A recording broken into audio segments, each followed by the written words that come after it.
Welcome to the second episode of Gun Stories. Here at Art's Gun Shop, you never know what we're going to come across at auctions or what's going to walk in the door. We went to an auction in Cygne, Kansas last week. I'll show you some of the goodies we brought back with us. But let's show you some of the repairs that came in this week. Alright, so here's two pistols we took in last week. Let's start with the Browning. Show you what's going on with it. Guy bought it from his neighbor who had taken it apart, worked on it and couldn't get it back together. And let me show you some of the things that he's done. First of all, don't know why they did this, but instead of having the scutcheon that went back in the piece of wood with the screw that held the grips on, they boogered it up and put in some kind of aftermarket deal and just ruined these grips on it. The other thing is they lost the magazine. That magazine's about $150 if you can find one, so that's kind of a problem. But here's the thing: after taking the pistol apart, I knew there was things missing, like the slide, slide release button here, and I knew there was there were springs missing. After tearing the pistol apart, this is not a joke, close to $500 worth of parts missing. I got to call the guy up and see if he wants to put the money into it. But oh, here's something. You look at the gun, it's rough. You can see where they actually took a file. See if you can catch it in the light just right. Well, they took a file and knocked off the rust, and they put flat spots all over the steel, which that's not even an issue, but mechanically speaking, things like this, like the front sight, this front sight holds on the barrel. And there's a little pin in here. See if I can get you a close-up of it. It actually holds that blade in place. Well, what they did was they sheared it off, taking it apart, and then they just glued it all back together. So you're not supposed to be able to do this, but you can grab this barrel rib and slide it back and forth. So this guy's got tons of issues. I got to call him up with bad news and let him know that it's going to take hundreds, like I said, just in parts, $500 worth of parts just to put that thing back together. Here's the next one. Colt Woodsman.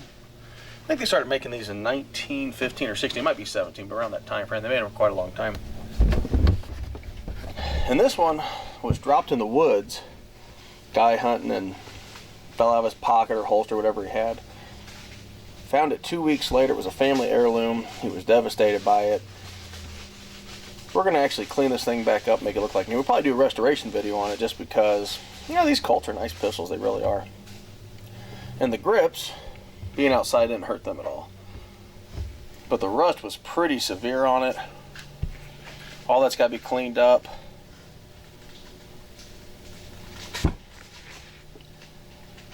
And by the time I take this rust out, you're going to lose some of the lettering on the barrel. You're going to lose the this Colt here. All that's in there pretty light.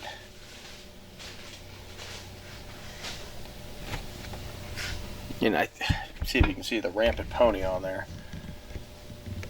Might be hard to see. Anyway, we're going to clean this thing all up, and we'll probably take some before and after pictures and do a restoration video on it, because I want to have a nice before and after photo. Alright, so those are two of the repair jobs we picked up. Let me show you some more of the oddball stuff we got. So we've also done a video on shipping before, saying, hey, box them up good, don't let them shuffle together. Just because you care about the gun in the package doesn't mean the shipper is going to, or one of those guys working in the warehouse. Well, we bought a gun off Gunbroker last week. Sweet 16, pretty nice little gun. And I'm going to throw them under the bus, the post office. When the post office walked in, this was actually sticking out of the package.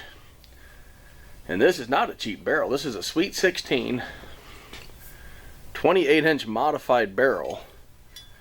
And they bent this, it's way beyond repair. The only good thing on this barrel is the barrel extension is still savable. And it's a conversation piece. But anyway, be careful shipping stuff.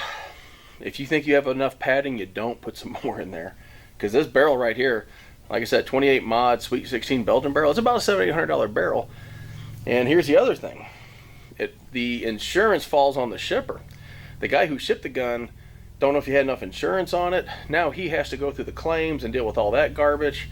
But he's got about an $800 barrel that the post office owes him money on it. Hopefully he had enough insurance to cover it. Well, what could you say? Well, let's jump in and show you some of the stuff we dragged back from the auction. Alright, so we went to that auction in Cygne, Kansas, picked up a couple of nice pieces, and here's the first one. It's a Browning Renaissance high power.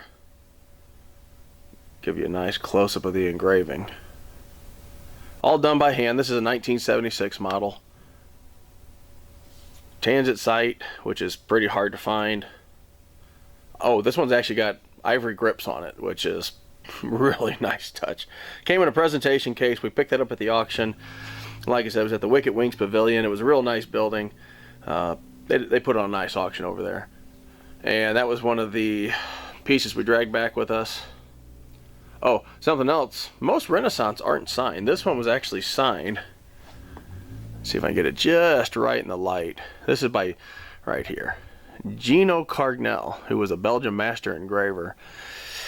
Like I said, we were tickled pink to get this thing. It's probably the nicest Renaissance we've ever seen. We've had probably 50 or 60 of them come through the doors, but this one here just takes the cake.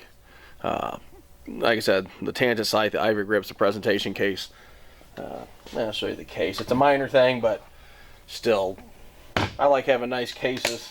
Always makes me happy. Nice presentation case came with it. So when you get stuff like that, that's puts a smile on my face at least.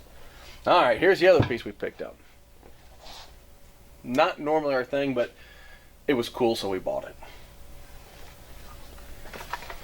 This is the FN-FAL light automatic rifle, chambered in 7.62 by 51. And this one, let's see if I can get you. It was imported through Montana. It was an Australian, it came from the Australian, Oh, here, point this out to you. Of course, there's other companies that make them. But this gun and the last gun I showed you, see if I can get you a nice close-up. The FN stamp where it was made in Belgium. This gun and that Renaissance I showed you actually have a few things in, a couple things that join them. They're both made at the FN plant. Kind of a good example of the military stuff that FN did. And that high power is a good example of some of the really beautiful craftsmanship the Belgians are known for. But the other thing is, the guy that designed these guns, well, the high power was John Moses Browning, but who actually finished up that project was saved. I'll put up his name because I can't say it. My pronunciation's not that good. But he also helped develop the FN-FAL. So these guns are actually joined by where they were made and who helped to design and build them. So those are things we picked up. And you never know what we're going to come across between auctions and repairs, but we get some really cool stuff through here. And we thought you guys would kind of enjoy that. Well, thanks for watching.